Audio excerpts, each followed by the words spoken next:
HighBridge, a division of Recorded Books, presents The White Blackbird, a life of the painter Margarett Sargent by her granddaughter. By Honor Moore, read by Stockard Channing. In the Gnostic Gospel of Thomas it says, "If you bring forth what is within you, what you bring forth will save you. If you do not bring forth what is within you, what you do not bring forth will destroy you." Chapter 1. Sundays, of course, were different. I wore plumes. 1892 to 1908. "You will have a bosom like your grandmother's," my mother says. I am 11, standing with her near the brass-fixtured highboy on the second-floor landing of our house in Indianapolis. My mother is black-haired, olive-skinned, and lean. My brother teases me for being too pale, too round, white and gushy, and I reassure myself I am like my grandmother, Margaret. She had black hair and very white skin, like mine. She was not called pale. She was an artist, and she was called wonderfully fair. I was flat-chested until I had children, my mother says, pulling my first bra from the underwear drawer. I envy you your bosom. At 13, alone in the mirror dressing room, I cup new breasts with small, wide hands. A bosom, like my grandmother's. The bosom grows, and the buttocks. "What's that behind you?" my mother jokes as we walk together down the street. Fat. Fat as Margaret's face in that photograph she sent from Brittany in 1953. It was the only picture of her in our house. A fat face. Too fat for the Breton headdress. Too sad to look at for long. I finger the red felt jacket from Saint-Malo. It lasts. Grandma sent it from France. She taught me how to draw, to want to write letters in strange colored inks on unusual paper. It could have been any day in the years before the truce my mother and I reached when I left home. It happened a lot in the years my figure was becoming like my grandmother's. Standing in the 20s vintage maroon bathroom so the other children won't hear, my mother and I scream at each other for reasons having to do with hair. "Sweetie, keep it away from your face." And she pushes it from my face, and I yank her hand away. Silence then. "There, that's lovely," the side of my face revealed when the hair goes behind the ear. Bitch, under my breath. My room is messy. A slap across my face, punctuation to the fights with my mother. One long fight. She is cool. I am not. Margaret was not. Margaret is dead now, and so is my mother. I am left with the reports of war correspondence.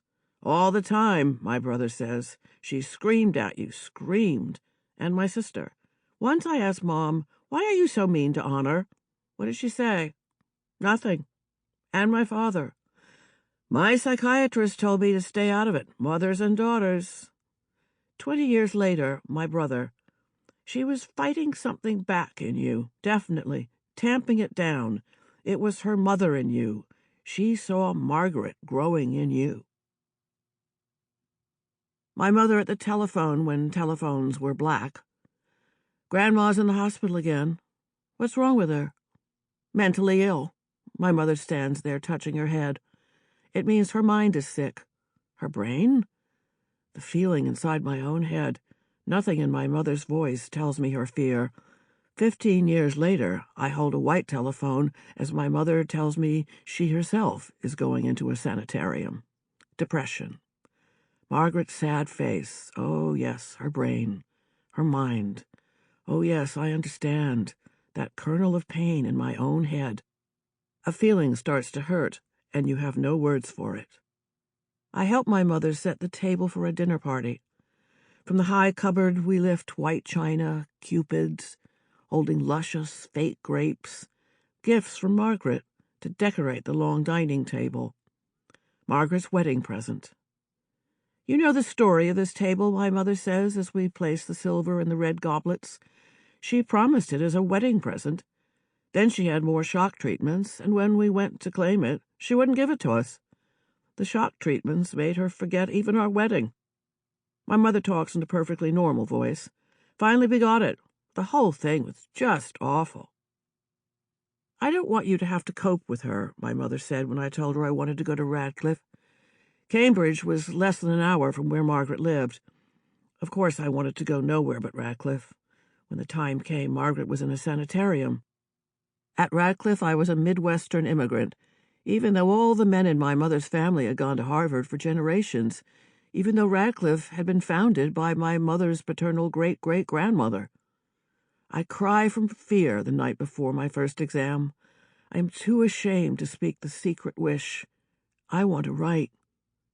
I skate a surface, the dark water of possible creativity well below, frozen from me. Unspoken, even unthought, is the fear. If it thaws, and I plunge through, if I write, will I go mad? You look so much like Margaret, all the Boston relatives say. Crazy Margaret, the woman always described as having been startlingly beautiful, to my child's eye bestially fat, stuffed into high heels, still attempting chic. Crazy. Scent of her perfume cut with heavy nausea smell. Image of my mother on the phone, news again of Margaret drunk, manic, sent for a few weeks to this or that sanitarium. I do not want to be crazy, and yet I want something this grandmother has. Everything she does with taste so original, its sensuality is palpable. Letters written in brown ink on butcher's paper, a green satin purse with cream satin lining, a Christmas present for the granddaughter she barely knows, her sensitive responses when I send her an example of my own art. Your poster is safely on my wall. When I watch it, it really moves. I admire very much the distribution of lettering you were obliged to do. I would be helpless with the problem. As I wired you, I love it. That week at Grandma's wrecked my life, I say. My father laughs. We were all so worried, but you had a great time. Wrecked my life? What mystery, what example, what illusion would have formed the yearning of my imagination had I not, at the age of 5, visited that grandmother in that house? Her house. An old salt box my grandfather bought while he was still at Harvard. Built in 1630. Lived in first by the king's tax collector for the Massachusetts Bay Colony, then during the Revolution by General Burgoyne. Margaret and Shaw restored it, and after their marriage, added on to the house so that, to a small girl's eye, it seemed a castle. Its entrance hall, first built as Margaret's sculpture studio, became, with later additions, a mammoth living room.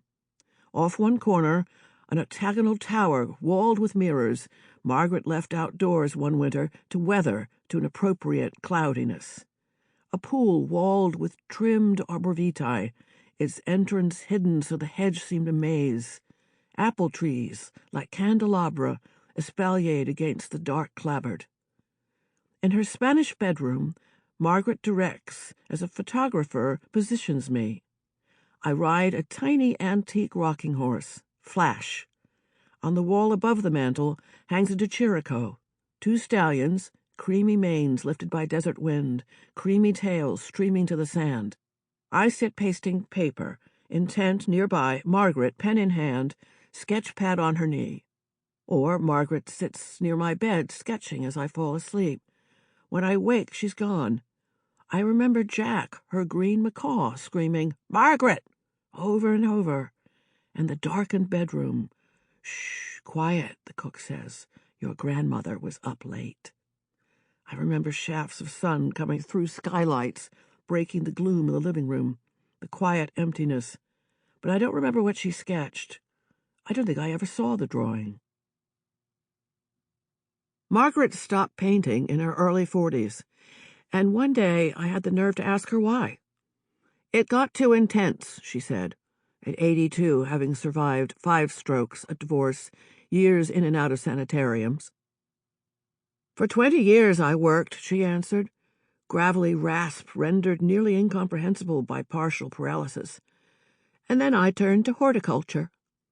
This was the first and only time in my relationship with Margaret, a friendship that began and grew in the last 7 years of her life, long after she had become bedridden, that we spoke of her art, the closest we came to speaking of her manic depression, the madness I interpret as the inevitable result of conflict between art and female obligation in upper-class, old-family Boston. I do not see a painting of hers until I have my first apartment. I want one you painted. My letter to her says something about lots of blank white walls. I am tentative because I have only seen one drawing of hers, never a painting. Tentative because I know she stopped painting and don't know how many of her paintings there are, if any. The Blue Girl, its arrival announced weeks before by a note scrawled in pink on hot turquoise stationery, comes crated. I unwind gleaming screws one by one, lift the lid, whiff of fresh wood, peel back the cardboard. It has a wonderful Spanish frame, she'd written. Yes, and dazed black eyes staring as if interrupted. A stranger. A huge black hat's shadows smudge her white forehead. Lips set, red, disturbed. Color. Light blue collars, a pale neck.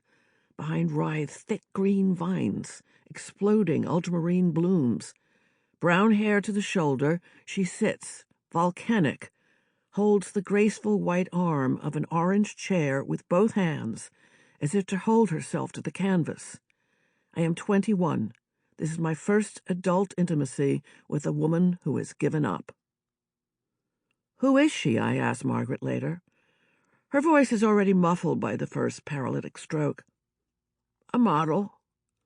Of despair. Hands roughly articulated. After the first stroke, Margaret's hands shake too much to draw. The Blue Girl's hands, painted in 1929, splay like fans, prophetic. Who did that frightening painting? A visitor asks. My crazy grandmother, I laugh, knowing that at night, when I sit down at my blue typewriter, I won't be able to dismiss her piercing disturbance as I type, fingers splaying across the keyboard, drumming to tame that countenance, the steady, acidic gaze that follows me everywhere in the room, watching, communicating some warning I cannot yet hear. I am sitting with Margaret's oldest daughter, my Aunt Margie, near her pool, minutes from the house I visited at the age of 5. Margaret has been dead 2 years. My mother's spell has worked.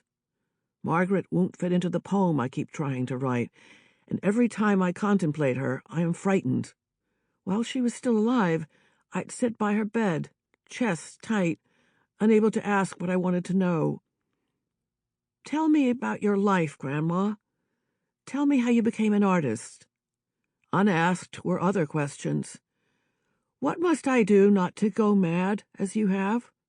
What must I do to live fully both as an artist and a woman? In Margaret's absence, I asked questions of the daughter who was close to her, of whom she made so many drawings and paintings. She was not a very cozy mother, Margie says. We'd visit her studio. We wouldn't stay long. She'd be intent on her work. And so it was true. Margaret was a working artist. She never stopped drawing. She stopped exhibiting. I think she hated herself for not continuing. Margie, it seems, will tell me anything I want to know.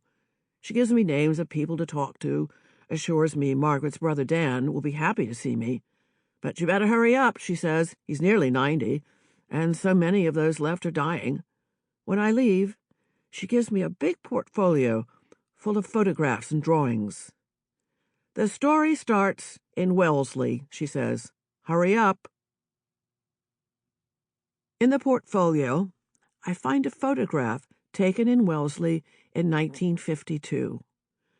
Grown-ups lean against Corinthian columns or sit on chairs set on the front steps of an immense white house. Children sit and sprawl on the grass. Babies, not yet teenage girls with braids and quizzical faces. Little boys wearing ties, bigger boys wearing striped T-shirts.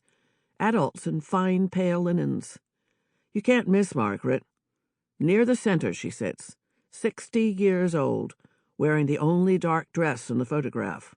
On her head is an elegant black hat. This was how Margaret chose to appear among her mother's family. Though she was a Sargent by name, she grew up in the domain of her maternal grandfather, Horatio Hollis Honeywell, the son of a country doctor who made a fortune in railroads, built the big house in the photograph, and transformed its surroundings, a pitch pine forest with a barren soil, to an earthly paradise. As a child, Margaret visited him in the conservatory, where he sat in a wicker wheelchair among his orchids and palms. His mouth in old age had a vague expression, which, if a grandchild wound his mechanical nightingale enough to make it sing, wreathed to a smile.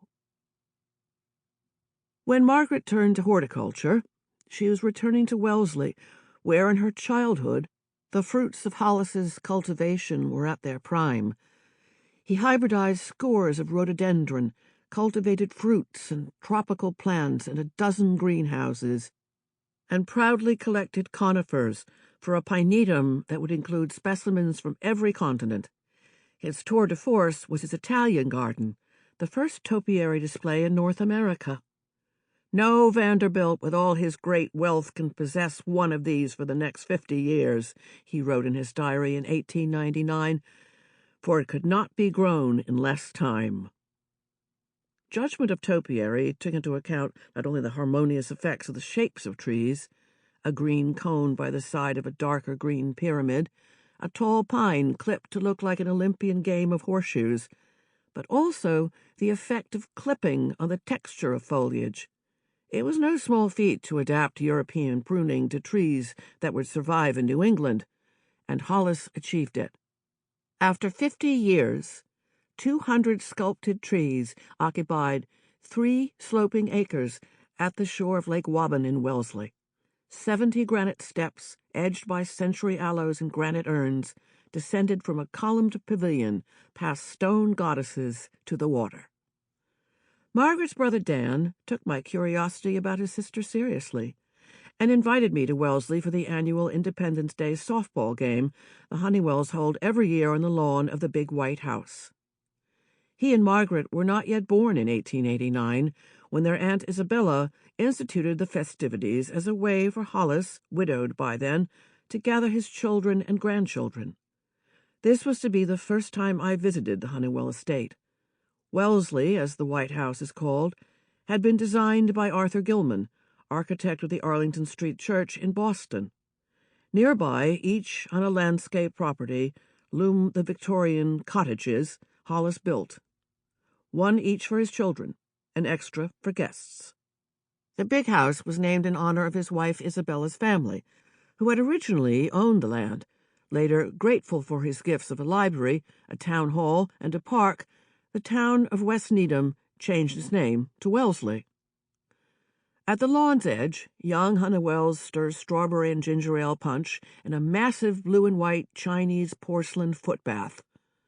A breeze moved the tops of a huge tent-like stand of weeping beech. A giant catalpa, old maples, and ancient white oak, prized lawn trees, whose circumference Hollis recorded in his diary every time his son John visited from France to measure them.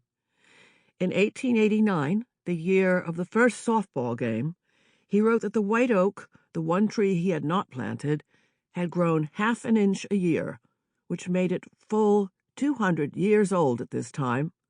I hope that in due time it will reach the good old age of 1,000 years, and that some of our descendants will be on hand to admire it. The game is set to begin at 10:30. The umpire takes her seat, clipboard in hand, in the old fringe-top buggy Hollis drove in his old age. Non-players, octogenarians or pregnant cousins, watch from under the trees, perched on outdoor furniture. A loud toot announces the large red Jeep hurtling across the lawn, crammed with children, miniature American flags flying. This generation's Arnold leaps from the front seat and strides onto the lawn with a megaphone. "Okay," he shouts.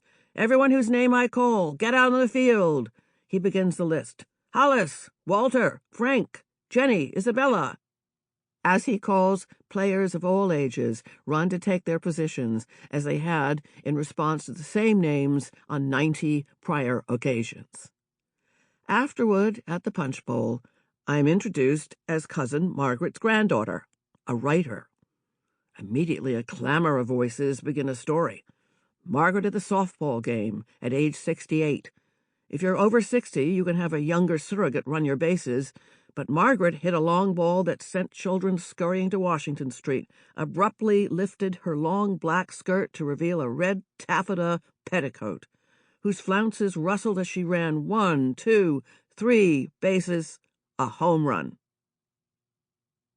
"Why are you writing about her?" a cousin asked. "I'm interested in her career." "Her career?" "She was a painter."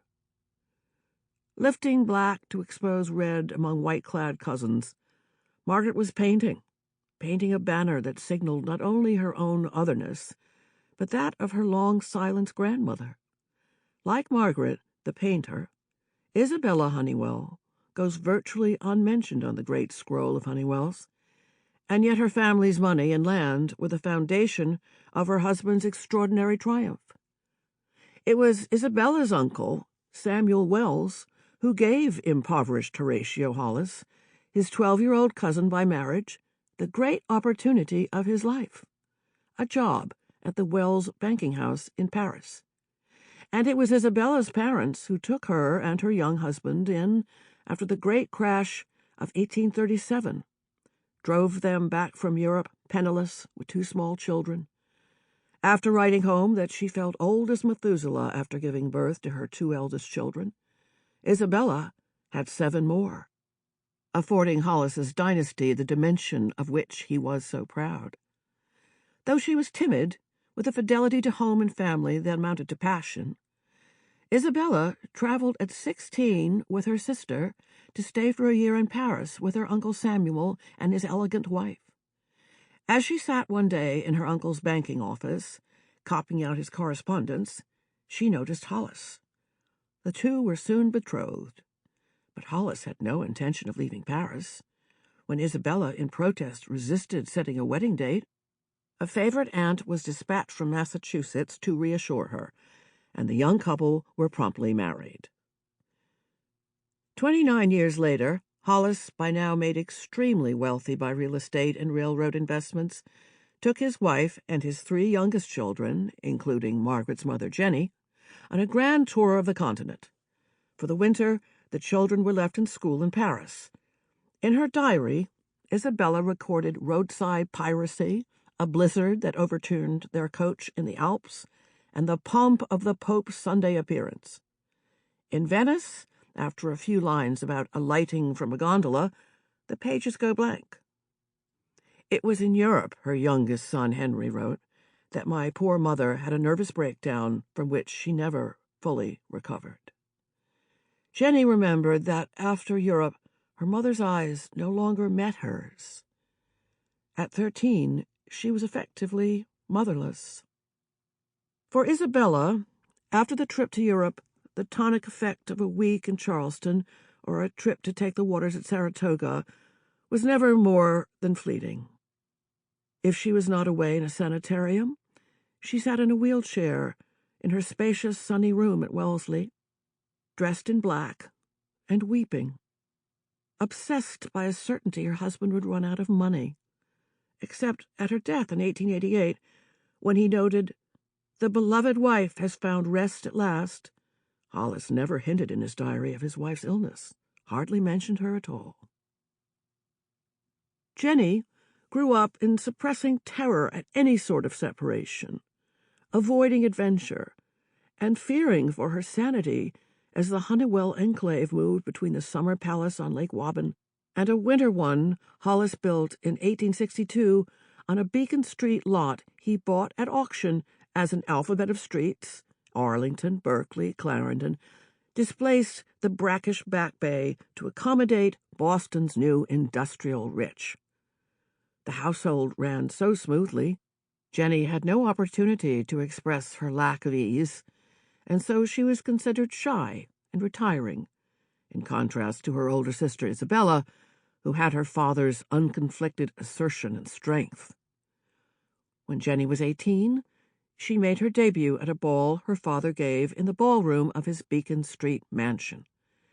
She had grown into tall, black-haired good looks and was given to forgetting her nervousness and laughter.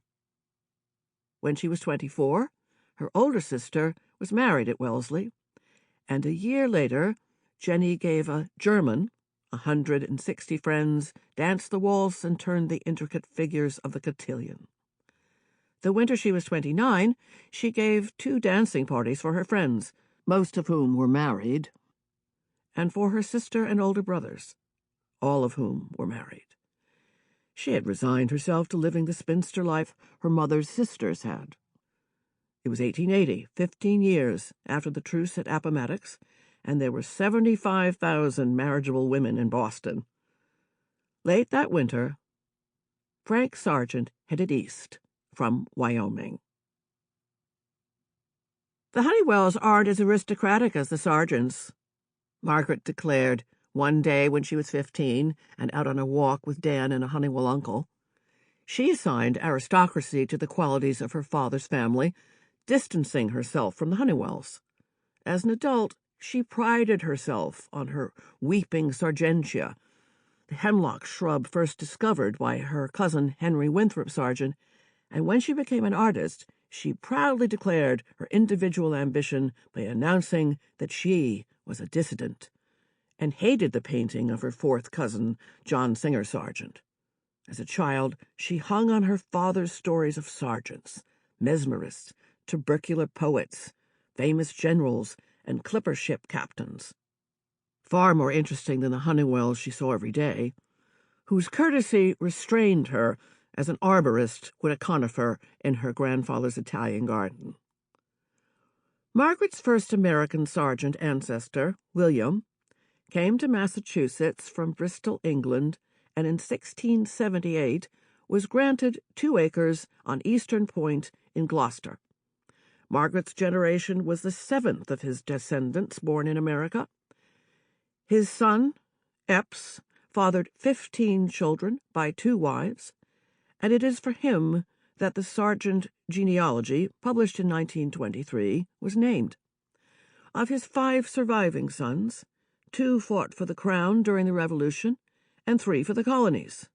During the siege of Boston, one Sargent brother retreated with the British on a ship for Nova Scotia, while another led a victorious regiment into the city.